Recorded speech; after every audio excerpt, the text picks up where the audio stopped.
بچھو، وہ سانپ، وہ اللہ کا عذاب، وہ آگ، وہ کھولتا ہوا پانی کے سر پہ ڈالا جائے گا تو دیکھا جائے گا، فرشتے پڑا سے پتھر لے کے سر پہ پڑتی گے تو دیکھا جائے گا، چمڑے کو کاٹا جائے گا تو دیکھا جائے گا، آگ میں الٹا لٹایا جائے گا تو دیکھا جائے گا. جس معاملے میں تم کہہ رہے ہو دیکھا جائے گا، یہ کسی بندے کا معاملہ نہیں ہے، اللہ کی قسم یہ عرش والے رب کی بات ہے، اور اس کی آپ کوئی چیز دیکھی جانے والی نہیں ہوتی.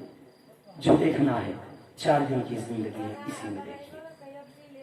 آپ نے نمازوں سے اپنا رشتہ توڑا، آپ نے اللہ رب العالمین نے جب صدا لگائی حی علی الفلاح اور کامیابی کی طرف، آپ نے اس سے اپنا رشتہ توڑ لیا. کہاں سے آپ کامیابی ملے؟ میں سوال کرتا ہوں آپ سے، چھوٹا سا سوال. ہے کوئی ایسا باپ اس پورے بڈھی خاص میں، ہے کوئی ایسا باپ جس نے اپنے بیٹے کو نماز نہ پڑھنے کے لیے ایک تھپڑ مارا ہو؟ ہے کوئی ایسی ماں جس نے اپنی بیٹی کو نماز نہ پڑھنے کے لیے ایک تماچا مارا ہو؟ اللہ کے نبی کریم صلی اللہ علیہ وسلم نے فرمایا تمہارے بچے 7 سال کے ہو جائیں انہیں نماز کا حکم دو، 10 سال کے ہو جائے نماز نہ پڑھے انہیں مارو. اللہ کے نبی کی حدیثوں کو چھوڑا گیا.